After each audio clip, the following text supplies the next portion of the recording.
Good morning दोस्तों। आज फिर से आपका आज के केमिस्ट्री क्लासेस में स्वागत है। आइए हम लोग second chapter atomic structure 11th class में हैं। आज हमको पढ़ना है क्वांटम नंबर्स, क्वांटम संख्याएं, क्वांटम नंबर्स।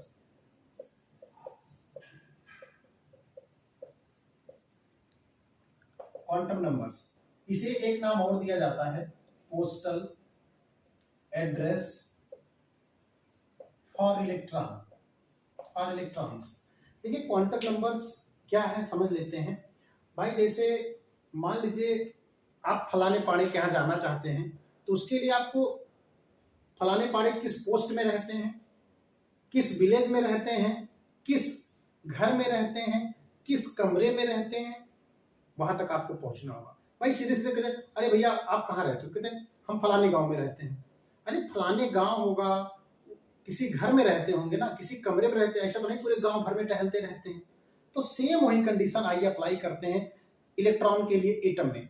किसी भी एटम में इलेक्ट्रॉन कहाँ रहता है भाई, से आप जानते हैं कि न्यूक्लियस के चारों ओर इलेक्ट्रॉन रिवॉल्व करता है, बट उसकी क्या पोजीशन है, उसकी क्या एनर्जी है, इसको पता करना ही क्वांटम नंबर कहलाता है।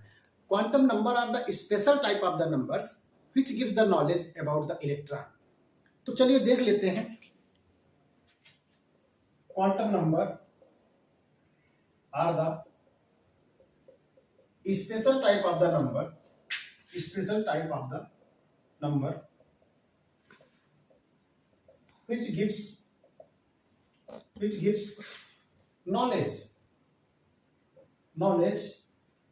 about electrons in any atom। Okay, अब किसी भी एटम में इलेक्ट्रॉन के बारे में क्या जानकारी देंगे। ठीक है, अब इलेक्ट्रॉन के बारे में दो ही चीज की जानकारी मिल सकती है, याद रखिए। इलेक्ट्रॉन की पोजीशन, हमें इन्हीं दोनों चीज बारे में जानना, और इलेक्ट्रॉन की एनर्जी। भाई देखिए पोजीशन और एनर्जी का रिलेशन होता है। कहीं कहीं अगर आपके पास एनर्जी ज्यादा है, पैसा, एनर्जी मीन्स मनी ज्यादा है, तो आपकी पोजीशन भी बढ़िया हो। कुछ नहीं है तो कोई पोजीशन नहीं, खत्म हो। तो कुल जोड़ जाड़ की एनर्जी और पोजीशन का रिलेशन होता है इलेक्ट्रॉन के बारे में, तो वही क्वांटम नंबर्स के द्वारा पता चल जाते हैं। चलिए और डिटेल में बात करूं। एक्चुअली एक बात जान लीजिए, जैसे ये पोजीशन की बात तब सब निकल के आई जब ये पता चल गया कि इलेक्ट्रॉन में वेव नेचर होता है। जैसे ये न्यूक्लियस है, इलेक्ट्रॉन आपका वेव के फॉर्म में इस तरह न्यूक्लियस के चारों ओर घूमता है। ये according to de Broglie and Heisenberg, या आप कह सकते हैं क्वांटम मैकेनिकल कॉन्सेप्ट है। तो अब ये इलेक्ट्रॉन की पोजीशन यहाँ हो सकती है न्यूक्लियस से अवे, न्यूक्लियस से क्लोज, अवे, क्लोज, इसी पोजीशन को पता करना है। अब भाई अगर न्यूक्लियस की क्लोज है इलेक्ट्रॉन तो उसकी एनर्जी क्या होगी, न्यूक्लियस से दूर है इलेक्ट्रॉन तो उसकी एनर्जी क्या होगी। तो आइए देख लेते हैं। तो कुल जोड़ जाड़ के हमारे कहने का मतलब यही है कि क्वांटम नंबर्स के द्वारा इलेक्ट्रॉन की एनर्जी और पोजीशन को हम लोग पता कर सकते हैं। अब ये क्वांटम नंबर 4 टाइप्स के होते हैं। मतलब अगर मैं आपसे कहूं 4 टाइप्स के मैं नंबर्स बताने चल रहा हूं आपको, उन नंबर्स के माध्यम से आप इलेक्ट्रॉन के बारे में बहुत कुछ बता सकते हैं। There are 4 types of the quantum number. First is principal quantum number, principal quantum number, इसे स्मॉल एन से लिखते हैं। सेकंड है एजीमुथल क्वांटम नंबर, इसे स्मॉल एल से लिखते हैं। थर्ड इज, एजीमुथल को और याद रखिएगा, ऑर्बिटल एंगुलर क्वांटम नंबर भी कहते हैं, या इसको सेकेंडरी क्वांटम नंबर भी कहते हैं, और सेकेंडरी क्वांटम नंबर, या इसको सब्सिडरी क्वांटम नंबर भी कहते हैं, सब्सिडरी क्वांटम नंबर, इतने नाम हैं इसके। थर्ड है magnetic quantum number, quantum number, इसे स्मॉल एम से लिखते हैं। फोर्थ है spin quantum number, spin quantum number small S से लिखते हैं। कहानी कुछ इस तरह से समझ लीजिए, इसमें कोई बहुत बड़ा लॉजिक नहीं है, इजी वे में मैं बता रहा हूं आपको। जो ये फर्स्ट 3 क्वांटम नंबर्स है, ये श्रोडिंगर इक्वेशन के सॉल्यूशन से प्राप्त हैं। ये आपके कंपटीशन का भी क्वेश्चन बनता है, but spin quantum number can not be deduced from the Schrodinger wave equation, first three are obtain. Okay, याद रहे। अब मुझे जानना इन चारों एटम में क्या क्या बताते हैं भाई, इलेक्ट्रॉन की पोजीशन एनर्जी को ये लोग कैसे बताते हैं। देखिए वास्तव में किसी भी एटम में कहानी कुछ इस तरह से है, न्यूक्लियस होता है और न्यूक्लियस के चारों तरफ सेल होता है, सेल, ये न्यूक्लियस है। अब न्यूक्लियस के बारे में भूल जाइए, न्यूक्लियस तो केमिस्ट्री में पढ़ना नहीं, न्यूक्लियर केमिस्ट्री में पढ़ेंगे, केवल सेल के बारे में पढ़ेंगे, इलेक्ट्रॉन के बारे में पढ़ेंगे। सेल में देखा जाए, सेल के अंदर, सेल को हम लोग मेन एनर्जी लेवल भी कहते हैं, मेन एनर्जी लेवल, या इसका एक नाम और है ऑर्बिट भी कहते हैं इसको। अब सेल में क्या पाया जाता है, देखिए सेल में पाया जाता है सब सेल, सब सेल, या इसी को सब लेवल भी बोलते हैं, सब लेवल, या इसी को सब एनर्जी लेवल भी बोलते हैं, सब एनर्जी लेवल। और सब सेल में पाए जाते हैं ऑर्बिटल्स, ऑर्बिटल्स अभी सब मैं पढ़ता हूं, बताता हूं आपको। ऑर्बिटल्स में पाए जाते हैं इलेक्ट्रॉन्स। ओके, चलिए मैंने कहा कि इलेक्ट्रॉन किसी एटम में है, तो एटम में कहां है, किसी सेल में होगा। अब चूंकि न्यूक्लियस के चारों तरफ अभी मैं बताऊंगा कई सेल पॉसिबल है। अब सेल में कहां है, सब सेल में होगा। सब सेल में कहां है, ऑर्बिटल्स में। ऑर्बिटल में इलेक्ट्रॉन कर क्या रहा, बैठा है, घूम रहा है, क्लॉकवाइज एंटी क्लॉकवाइज, क्या अभी सब पता कर लिया जाएगा। अब जरा देखिए, कहीं ना कहीं अगर प्रिंसिपल क्वांटम नंबर सेल के बारे में जानकारी देगा, इलेक्ट्रॉन किस सेल में है। एजीमुथल क्वांटम नंबर सब सेल के बारे में जानकारी देगा। मैग्नेटिक क्वांटम नंबर ऑर्बिटल्स के बारे में जानकारी देगा। और स्पिन क्वांटम नंबर इलेक्ट्रॉन्स की स्पिन के बारे में जानकारी देगा। ओके, चलिए मैं कहानी कुछ इस तरह से समझ लेते हैं। अगर मैं इस पिक्चर को मिटा दे रहा हूं, इसको मैं कुछ इस तरह से समझाऊंगा आपको तो ज्यादा समझ में आएगा। मैं मान लेता हूं कि फलाने पाड़े किसी पोस्ट के, किसी विलेज के किसी घर में रहते हैं, किसी कमरे में। तो फलाने पाड़े के पोस्ट, तो पोस्ट को मैं सेल मान रहा हूं, विलेज को सब सेल मान रहा हूं। किसी हाउस, किसी घर में रहते हैं, हाउस को मैं ऑर्बिटल्स मान रहा हूं। ओके, और उस हाउस में फलाने पाड़े रहते हैं, फलाने पाड़े को मैं इलेक्ट्रॉन मान ले रहा हूं। या ऐसे भी मान सकते हैं, और इजी कर दें इसको, पोस्ट ना लिख के सीधे सीधे आप ऐसे आ जाइए, सेल को विलेज मान लीजिए, सब सेल को हाउस मान लीजिए, हाउस, और ऑर्बिटल्स को रूम मान लीजिए, और रूम में फलाने पाड़े को इलेक्ट्रॉन मान लीजिए, फलाने पाड़े, अरे फलाने ढमाके कुछ भी मान लीजिए यार। ठीक, कहानी कुछ इस तरह से है। अगर आप फलाने पाड़े के बारे में जानना चाहते हैं तो पहले तो आप उनके गांव जाइए।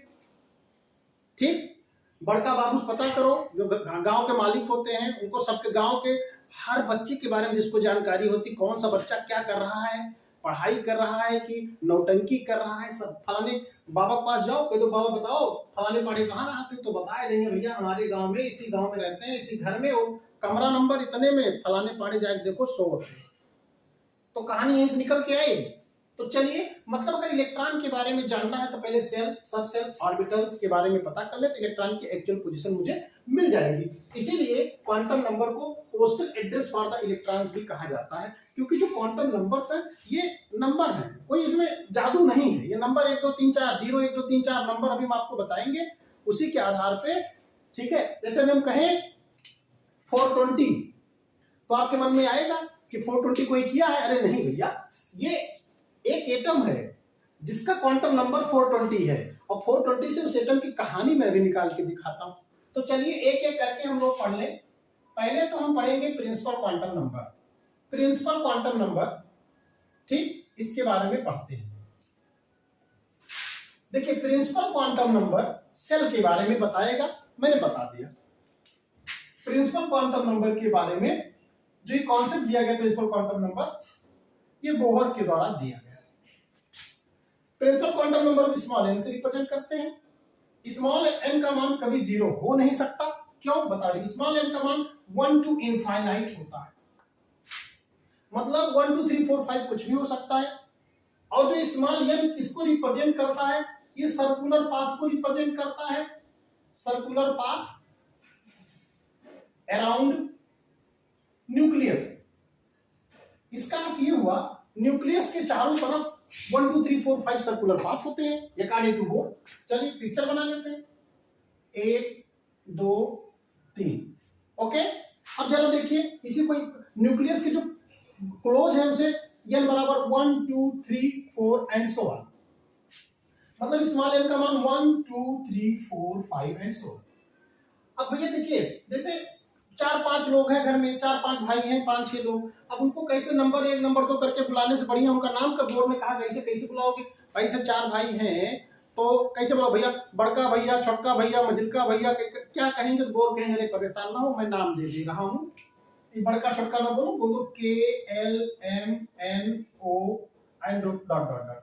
अब देखिए KLMN का कोई मतलब ये नहीं कि KLMN का फुल फॉर्म, ये एब्रीविएटेड लेटर नहीं है, बस इन्होंने बोर्ड ने नंबरिंग कर दिया, KLMN से नाम दे दिया, उसमें ज्यादा टेंशन मत लीजिएगा। अब जरा देखिए बोर ने कहा कि जैसे जैसे n का मान बढ़ता है, as n increases energy of the shell also increases. भाई जाहिर सी बात है, कैसे मैं बता रहा हूं, रेडियस आल्सो इंक्रीजेज। वास्तव में बोर ने कैलकुलेशन किया एनर्जी और स्मॉल n के बीच में, तो जो वैल्यू मिली -1/n²। इसका मतलब अगर n का मान बढ़ेगा तो वैसे वैसे एनर्जी का भी मान बढ़ेगा, क्योंकि ये माइनस में वैल्यू है, तो कहीं ना कहीं n बढ़ रहा है तो एनर्जी बढ़ रही, तो रेडियस भी बढ़ रहा है। अब मैं आपसे अगर कहूं कि मेरे पास कोई एक इलेक्ट्रॉन है, ध्यान से मेरी बात को समझिएगा, कोई एक इलेक्ट्रॉन है वो किसी एटम में n बराबर फर्स्ट सेल में है, और दूसरा इलेक्ट्रॉन है तो दूसरे एटम में n बराबर 3 सेल में है, तो बताइए कौन सा इलेक्ट्रॉन न्यूक्लियस के पास है। तो आप कहेंगे सर n = 1 में, क्योंकि ये n = 1 close to the nucleus shell होता है। तो देखिए कहीं ना कहीं आपको इलेक्ट्रॉन की पोजीशन, यहाँ पर इलेक्ट्रॉन न्यूक्लियस के क्लोज है, यहाँ इलेक्ट्रॉन न्यूक्लियस से अवे है। तो जो ये KLMN है इसी को हम लोग बोलते हैं सेल और ऑर्बिट, सेल और ऑर्बिट। तो कॉन्सेप्ट क्या निकल के आया कि जो स्मॉल n है किसके बारे में बताता है, सेल अथवा ऑर्बिट के बारे में बताता है, और वो भी सेल और ऑर्बिट की क्या बताता है, कहीं ना कहीं एनर्जी के बारे में बता रहा है। भाई जैसे जैसे n का मान बढ़ रहा है, मतलब अगर मैं इसको मान लूं इसका एनर्जी E1 है, E2 है, E3 है, तो जो एनर्जी E1 की एनर्जी E2 से कम होगी, E2 की एनर्जी E3 से कम होगी। It means as the number of n increases the value of energy also increases। आगे ये भी पता करेंगे ऐसा, तो इस रिलेशन के आधार पर बोर्ड ने ये कॉन्सेप्ट दे दिया। अब इसके बाद हम कहीं ना कहीं हम लोग ये भी पता कर सकते हैं कि किसी भी n में नंबर ऑफ इलेक्ट्रॉन्स क्या है उसको भी निकाल सकते हैं। भाई किसी भी सेल में नंबर ऑफ इलेक्ट्रॉन निकालने का फार्मूला दिया गया, कैसे फार्मूला आया वो भी मैं बता रहा हूं आप लोगों को, ध्यान से देखते जाइए। किसी भी सेल में मैक्सिमम नंबर ऑफ इलेक्ट्रॉन अगर आपको निकालना है तो वो 2n² है। जैसे n = 1 2 3 4 है, तो अगर मैं नंबर ऑफ इलेक्ट्रॉन्स पूछूं तो 2n² करेंगे, तो पहले में कितने इलेक्ट्रॉन आ जाएगा, 2 8 18 32 and 50। It means as the value of n increases, number of the electrons also increases। Okay? अब इसी आधार पर आप ये भी पता कर सकते हैं कि कहीं न कहीं साइज, अगर मैं आपसे कहूं कि नंबर ऑफ n जैसे जैसे इंक्रीज कर रहा है एनर्जी भी इंक्रीज कर रही है, और रेडियस भी बढ़ रहा है n के साथ रेडियस, तो जाहिर सी बात है साइज भी तो बढ़ेगा, साइज भी तो बढ़ेगा। तो इस बात को दिमाग में आप रख सकते हैं, अर्थात हम इस कहीं कहीं स्मॉल n से सेल की साइज, एनर्जी, रेडियस आदि के बारे में जानकारी प्राप्त कर सकते हैं। अब सेकंड अगर मैं बात करूं, सेकंड है एजीमुथल क्वांटम नंबर, जिसको सोमरफील्ड ने दिया, सोमरफील्ड ने दिया। इन्होंने क्या बताया, इन्होंने कहा, हाँ याद रखिएगा, जो 4 टाइप्स ऑफ क्वांटम नंबर है, n l m s, yes सबसे छोटा भाई है, सबसे बड़ा भाई n है, उससे छोटा n है, उससे छोटा m, तो जो सबसे छोटा भाई है वो m पे डिपेंड करता है, स्मॉल m l पे डिपेंड करता है, स्मॉल l n पे डिपेंड करता है, और जो बड़के भैया हैं वो फ्री हैं, ये किसी के ऊपर डिपेंड नहीं करते हैं, आप कह सकते हैं फंडामेंटल है। ये रिलेशन होता है n l m s के बीच में, ये बात दिमाग में रहे हमेशा। इसका मतलब अगर मुझे यल के बारे में जानना है तो कहीं न कहीं यल n पे निर्भर करता है। अगर यल स्मॉल n मुझे पता चल जाए तो मैं यल निकाल सकता हूं। तो देखा गया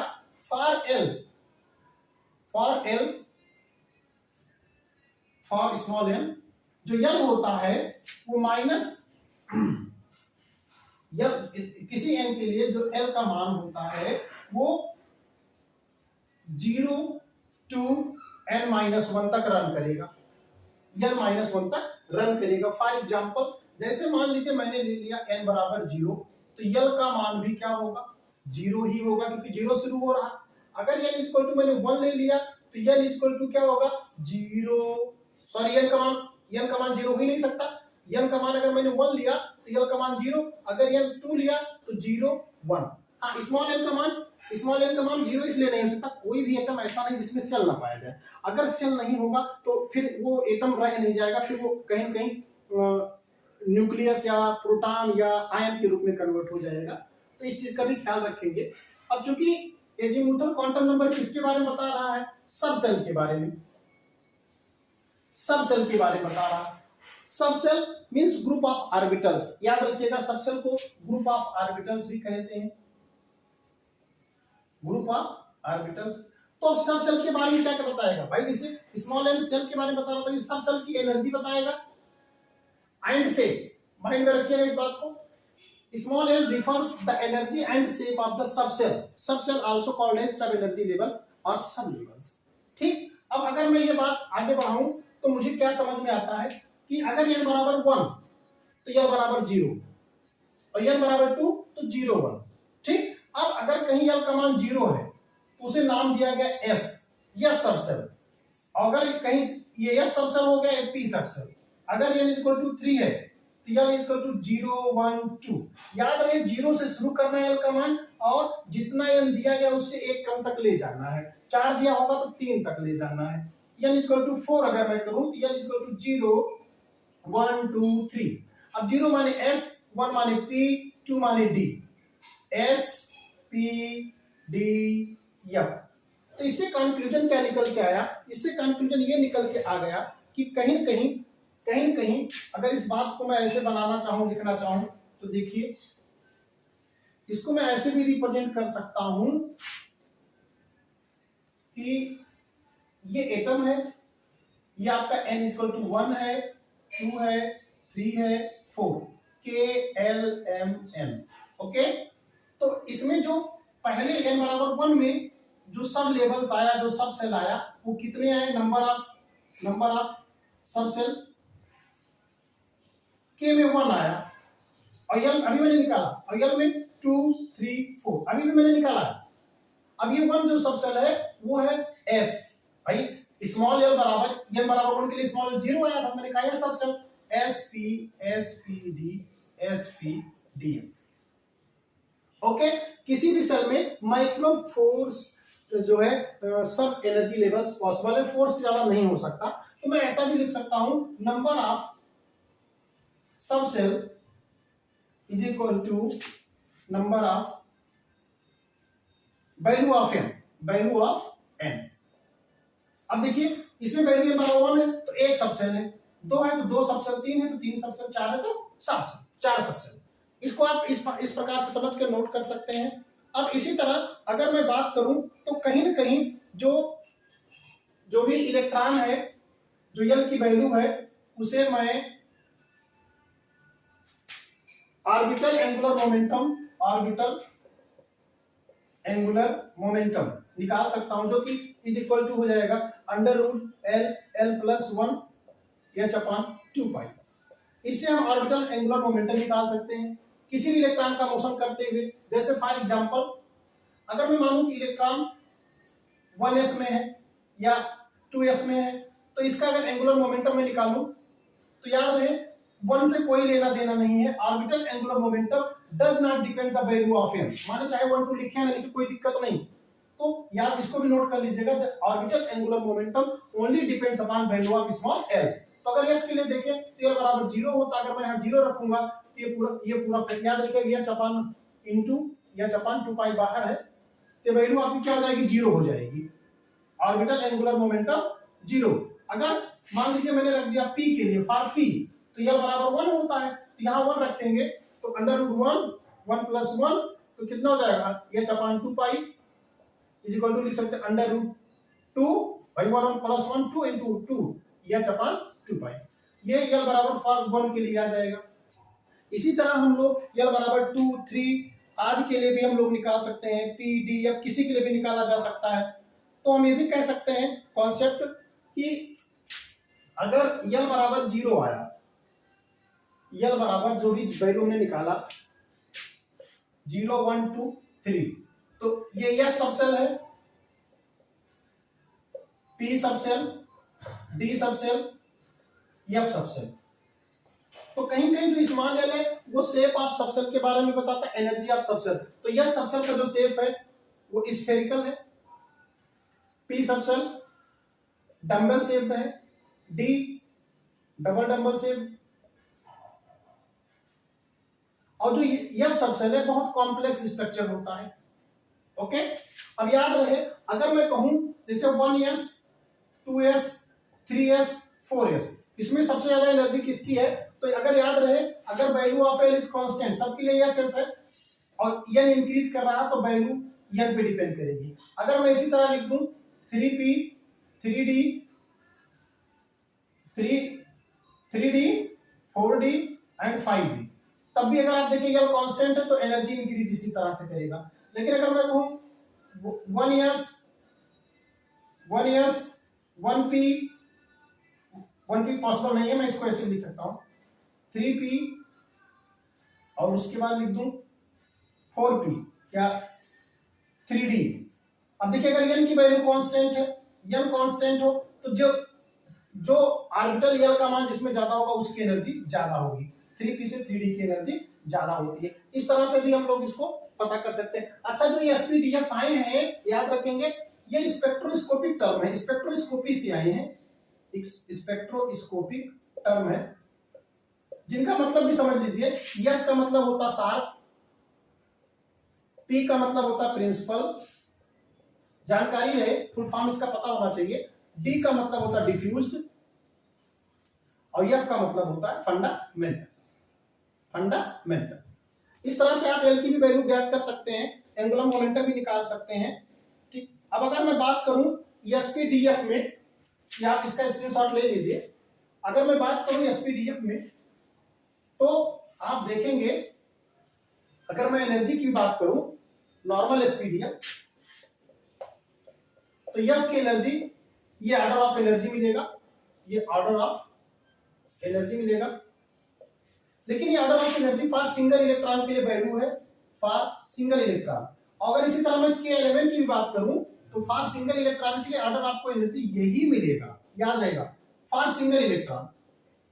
फॉर सिंगल मतलब H2 plus H He plus lithium 2 plus, इन पे वैल्यू मतलब इसको अप्लाई किया जा सकता है। मल्टी इलेक्ट्रॉन सिस्टम पे कहीं कहीं ये वैल्यू थोड़ा सा चेंज हो जाएगा। फॉर मल्टी इलेक्ट्रॉन सिस्टम के लिए भी जानकारी ले लीजिए, फॉर मल्टी इलेक्ट्रॉन सिस्टम के लिए जिसमें 2 इलेक्ट्रॉन 3 4 हो, उसके लिए कहीं कहीं n प्लस एल पे एनर्जी डिपेंड करती है, n प्लस एल। आगे मैं बताऊंगा, इसको साइंटिस्ट क्लेचोवस्की ने बताया था, उसी कॉन्सेप्ट को मैं आगे बढ़ाऊंगा। तो अगर मैं बात करूं किसी भी सेल में या सब सेल में नंबर ऑफ इलेक्ट्रॉन्स कितने होंगे, भाई जैसे एसपीडीएफ आ गया, ठीक। अब number of electrons in any subshell, भाई एसपीडीएफ है तो नंबर ऑफ इलेक्ट्रॉन निकालने के लिए 2 × 2l + 1 वाला फार्मूला आप लगा दीजिए। अब चूंकि मैंने पहले बताया बराबर 0 1 2 3 SPDF का मान होता है, ये वैल्यू हमेशा याद रखिए, बहुत इंपॉर्टेंट वैल्यू है, ये वैल्यू आप दिमाग में रख लीजिए। अगर मैं S बराबर 0 रखूंगा यहाँ तो मान कितना आएगा आप देख लीजिए। ये नंबर ऑफ इलेक्ट्रॉन्स मुझे निकालने हैं, नंबर ऑफ इलेक्ट्रॉन्स, तो 2 × 2 × 0 + 1 तो कितना हो जाएगा, आ जाएगा 2। अगर मैं 1 रख दूं P के लिए, तो 2 into 1 plus 1 3 2 जा 6, तो इसका मतलब इसमें 2 इलेक्ट्रॉन आएंगे, इसमें 6 इलेक्ट्रॉन आएंगे, इसमें 10 इलेक्ट्रॉन आएंगे, इसमें 14 इलेक्ट्रॉन आएंगे। तो वैसे भी आप देखिए, घर में 2 लोग हैं, घर में 6 लोग हैं, 10 लोग हैं, तो जिस घर में ज्यादा लोग हैं, ज्यादा लाठी है, उस घर की एनर्जी ज्यादा है। वैसे भी आपको पता होगा भाई 2 8 18 32 में भी यही कॉन्सेप्ट लागू होता है कि नंबर ऑफ इलेक्ट्रॉन जिसमें उसकी एनर्जी ज्यादा है, नंबर ऑफ इलेक्ट्रॉन जिसमें उसकी एनर्जी ज्यादा है, उसमें कुछ कहना नहीं है। ठीक, अब अगर आप देखें, अगर मैं आपसे कहूं कि प्रिंसिपल क्वांटम नंबर मान लीजिए दिया गया है, सब मान एक छोटा सा चार्ट देखिए, प्रिंसिपल क्वांटम नंबर दिया गया है, इसे n से लिखते हैं। अब एजीमुथल क्वांटम नंबर आपको निकालना है, तो मान लीजिए n बराबर 1 दिया गया, क्योंकि n का मान 1 से ही शुरू होता है, 0 हो ही नहीं सकता, तो जो n होगा वो 0 होगा। तो कौन सा सबसेल होगा अगर आप बात करें,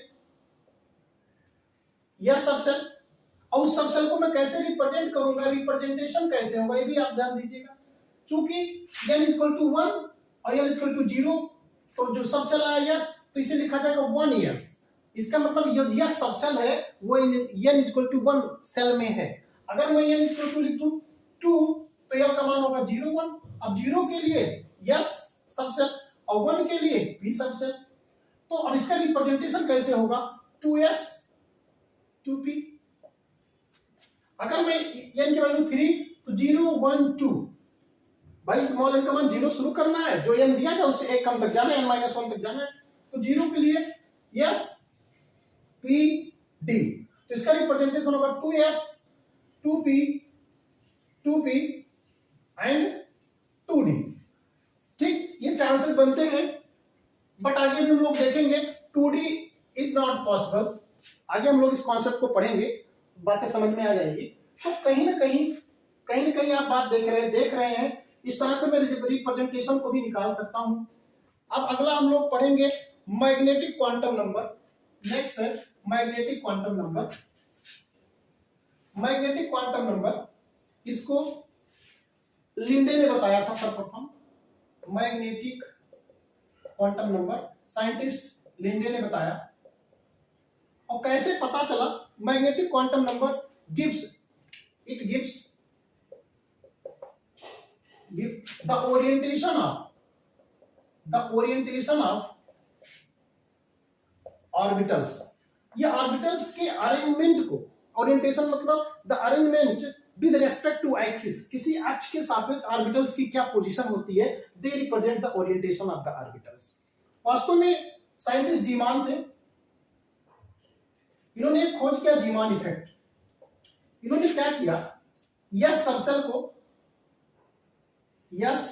को मैग्नेटिक फील्ड में, इसके ऊपर मैग्नेटिक फील्ड अप्लाई किया, तो इनको कुछ नया नहीं मिला। बट जब इन्होंने पी सबसेल को इसके ऊपर मैग्नेटिक फील्ड अप्लाई किया, तो देखा क्या गया, 3 डिफरेंट लेवल में टूट गया। ऐसे डी सबसेल पे इन्होंने मैग्नेटिक फील्ड अप्लाई किया, तो देखे 5 एनर्जी लेवल्स मिले। यह पे इन्होंने देखा 7 एनर्जी लेवल्स मिले। तो इसका मतलब इन्होंने कहा कहीं ना कहीं मैग्नेटिक फील्ड में, जब मैग्नेटिक फील्ड अप्लाई किया जाता है, तो जो सब लेवल्स हैं वो अन्य लेवल्स में स्प्लिट कर जाते हैं। अब जो ये स्प्लिट करके 3 लेवल में टूटा, इसी का नाम ऑर्बिटल्स हो गया, ऑर्बिटल्स। और इस प्रोसेस को क्या कहा गया, जीमान इफेक्ट। जीमान इफेक्ट मतलब वही था, interaction of magnetic field with magnetic field, इन्होंने जीमान इफेक्ट। अब इसमें 5 एनर्जी लेवल्स मिले, इसका मतलब जो डी सबसेल है वो कहीं 5 ऑर्बिटल से मिलकर बना होता है, यह सबसेल 7 ऑर्बिटल से मिलकर बना होता है। अब इन ऑर्बिटल्स के लिए क्या नंबर्स यूज किया जाए, तो उसके लिए लिंडे ने बताया कि जो स्मॉल m का मान है वो कहीं स्मॉल l पे डिपेंड करेगा, स्मॉल l का मान स्मॉल n पे डिपेंड करेगा। तो for any l m is equal to minus l with zero to plus l, and total value of m भी निकाल सकते हैं। Total value of magnetic quantum number, एक formula m is equal to 2l plus 1 से भी आप अभी निकाल सकते हैं total value of magnetic quantum number. Okay, तो अब जैसे मैं एग्जांपल लेता हूं, इसको समझने का प्रयास करता हूं। जैसे मान लीजिए मैंने स्मॉल एल बराबर जीरो लिया, तो स्मॉल एम क्या होगा, एल जीरो है तो एम भी जीरो होगा, because the value of m for l, the value of m depends upon the value of l. अगर यह जीरो है, जीरो मतलब यह सबसेल, तो यह सबसेल क्योंकि ऑर्बिटल्स को बताता है, इसका मतलब यह सबसेल में एक ऑर्बिटल होता है, यस ऑर्बिटल। जीरो याद रखिएगा, देयर इज वन वैल्यू है, ये जीरो को आप वन वैल्यू मान के चलिए, magnetic quantum number, every value of m represents one value, वो आइदर जीरो हो या वन हो, कुछ भी हो। अगर मैं एल बराबर वन लेता हूं तो एम का मान minus L two zero with plus L या प्लस वन, ठीक। अब इसी को लिंडे ने कहा तो कहीं कहीं एल बराबर माने पी सबसेल, तो इसमें तीन ऑर्बिटल्स में स्प्लिट किया, इसका नाम हो गया पी एक्स, इसका नाम हो गया पी वाई और बीच वाले का नाम पी जेड। इसको आप ऐसे भाई देखिए, ऑर्बिटल को बनाने के दो तरीके हैं, या तो गोल बनाइए या तो आप स्क्वायर फॉर्म में बनाइए। तो यस ऑर्बिटल को तो केवल ऐसे बनाया गया, लेकिन पी के लिए तीन ऑर्बिटल्स यूज किए गए, पी सबसेल में तीन orbitals, minus one, zero, plus one. याद रखिएगा, इसको आप प्लस वन भी लिख सकते हैं, इसको माइनस वन भी लिख सकते हैं, और इसे जीरो ही लिखा जाएगा। जीरो की जगह हमेशा पीजेड होगा, उसका रीजन मैं आगे बताऊंगा जब मैं ऑर्बिटल्स बताऊंगा। ये आपका px हो सकता है या py हो सकता है, ये भी आपका px या py हो सकता है।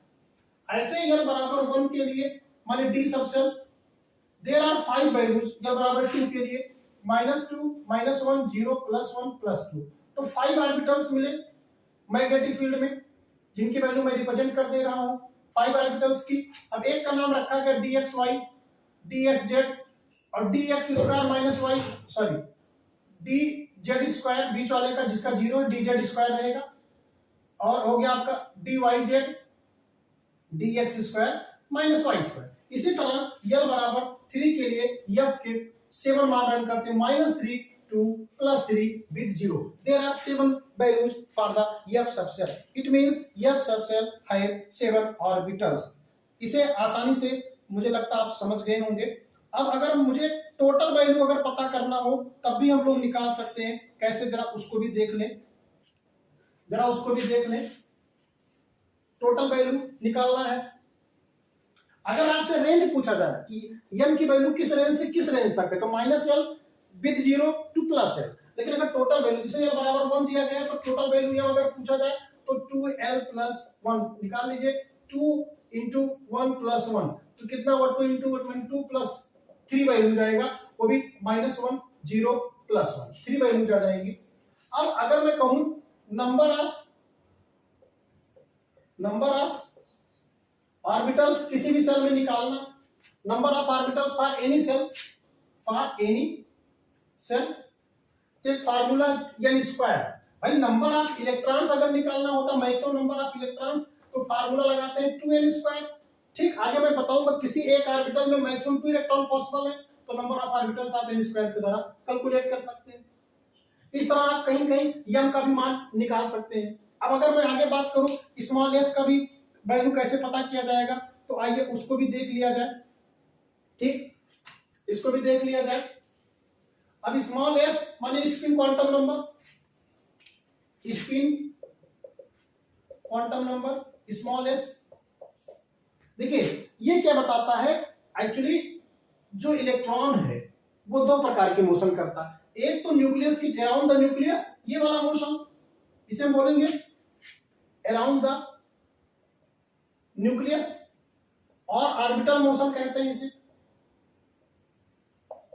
जो कि मैग्नेटिक क्वांटम नंबर में इसी को हमने ऑर्बिटल मैग्नेटिक मोमेंट के रूप में पढ़ा है।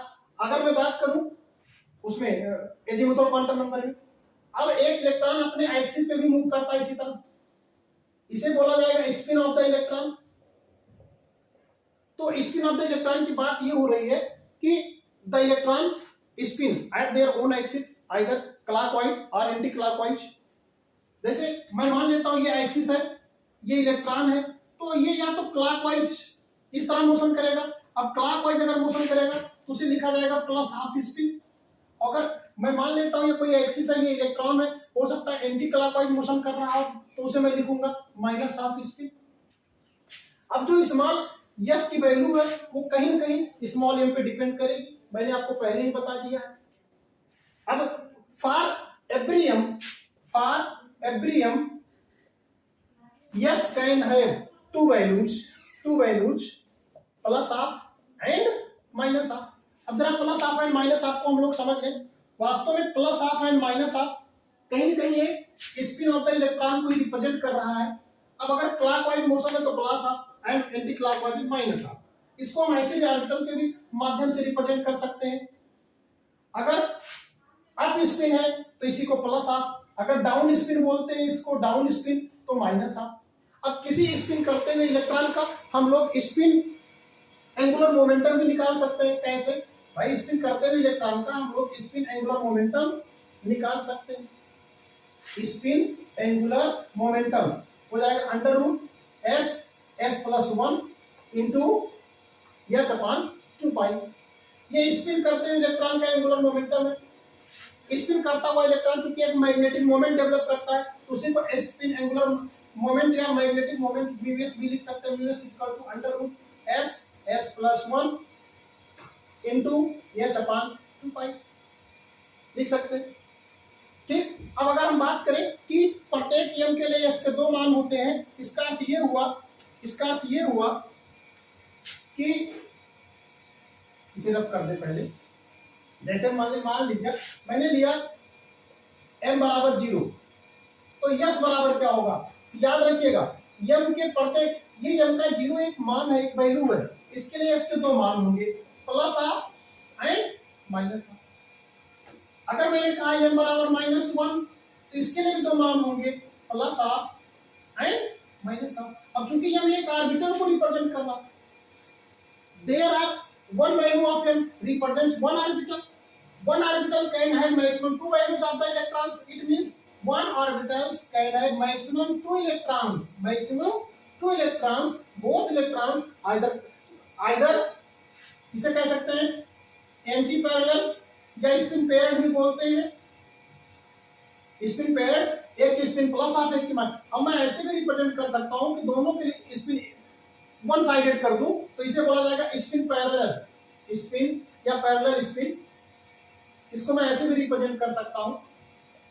अब इसे प्लस हाफ रिप्रेजेंट किया जाएगा, इसे माइनस हाफ रिप्रेजेंट किया जाएगा। तो ओवरऑल हमारे कहने का मतलब क्या हुआ? अब इसे एक न्यूमेरिकल, छोटा सा न्यूमेरिकल भी समझ लें तो और ज्यादा क्लियर हो जाएगा। कहीं जैसे मान लीजिए स्मॉल m बराबर 3 दिया गया, आपसे कहा गया L, M and S calculate करिए। बहुत इजी है भाई, L पे डिपेंड करता है, M L पे या M पे। तो अगर L बराबर 3 है तो L का मान 0 से स्टार्ट होगा, 0 1 2। M की जो वैल्यू दी थी उससे एक कम तक जाना है। अब M बराबर, अगर M 0 है तो M 0 होगा, कोई माइकल रोक नहीं सकता। अगर 1 है तो -1 0 +1।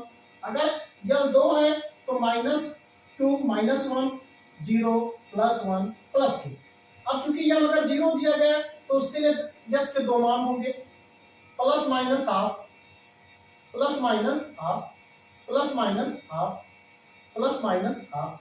इसके 5 वैल्यूज हैं, इसका मतलब 5 इंटू प्लस माइनस हाफ माने 10 वैल्यूज निकल के आएगा। अगर मैं बात करूं स्पिन क्वांटम नंबर 10 आएगा तो टोटल अगर आप यस की वैल्यू कैलकुलेट करें तो 2 6 एंड 10 तो कितना हुआ? 18 value off spin quantum number की 18 वैल्यूज आई। इसका मतलब m बराबर 3 में कुल मिला के 18 इलेक्ट्रॉन्स होते हैं, और जितना इलेक्ट्रॉन होगा उसी के हाफ ऑर्बिटल्स होते हैं। तो 9 ऑर्बिटल्स होंगे, इसमें दो राय नहीं है। जितने ऑर्बिटल्स उसी के 2 गुना इलेक्ट्रॉन, और जितने इलेक्ट्रॉन्स उसी का हाफ ऑर्बिटल। तो किसी भी सेल में number of orbitals, number of electrons आप इजीली कैलकुलेट कर सकते हैं। अगर वीडियो लेक्चर्स आपको समझ में आ रहा है तो वीडियो को आप लाइक करें, शेयर करें, सब्सक्राइब करें। Thank you so much.